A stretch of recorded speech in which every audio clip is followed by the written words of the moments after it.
effectivement, bon, on rappelle que l'enfant en comportement tyrannique n'est pas un diagnostic, Mm. effectivement, et que c'est l'ensemble des troubles, tu l'as dit, troubles Oui, oui, anxieux, oui. top et autres. Voilà. Exactement. Ça, c'est très important en fait. C'est un terme qu'on a pris de façon un peu arbitraire parce qu'il y avait déjà des descriptions plus anciennes d'enfants à comportement tyrannique qui correspondent, mais c'est pas dans les classifications médicales, c'est pas un diagnostic en fait. Nous en médecine, on a vraiment des codifications, des classifications sur les diagnostics. Par exemple, le trouble anxieux généralisé, le stress post-traumatique, la dépression, le TDAH, tout ça, ce sont des diagnostics. Le comportement tyrannique, ça n'en est pas un. C'est juste en fait une dynamique qu'on peut observer dans certaines familles et ça nous permet de parler de ça et de savoir de quoi on parle en fait.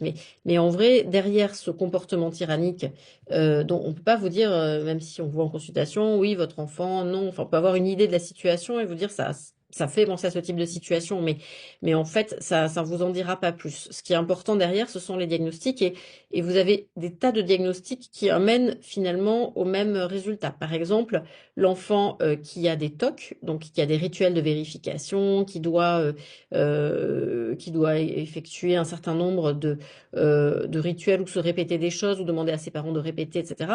Souvent, c'est un enfant, si ces TOC sont importants, qui va avoir des comportements tyranniques parce qu'il va dire à sa mère, non, tu me changes mon assiette parce que il y a ma frite qui a touché ma salade, tu me laves le verre parce que là, il y a ma sœur qui est passée à côté, ma sœur, elle a touché mon pull, il faut le laver, et puis la nuit, quand vas me coucher, tu dois me répéter dans l'ordre, bonne nuit, mon chéri, à demain, machin, si tu te trompes, il faut tout recommencer. Enfin, vous voyez, ce genre de truc, finalement, ça, c'est du comportement tyrannique et c'est juste, enfin, c'est un enfant qui a un TOC. Et vous allez avoir des enfants qui ont un comportement tyrannique. Pour un autre trouble, par exemple, dans l'autisme, on voit aussi beaucoup ça dans les troubles du spectre de l'autisme.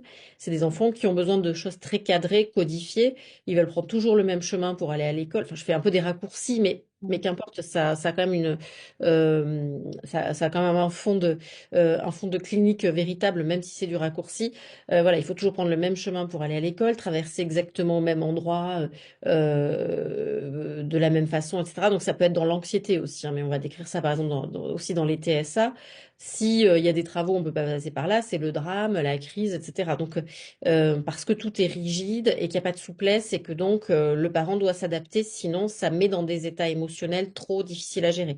Donc en fait, des enfants qui sont très différents vont avoir le même type de comportement. Et donc on a ça aussi pour l'enfant qui a un TDAH avec une anxiété sociale ou n'importe quoi. Enfin, donc c'est pas, ça préjuge pas d'un diagnostic. C'est juste une façon de se comporter où le modèle, ça va être je gère mal mes émotions, mais je fais un effort quand je suis avec des gens.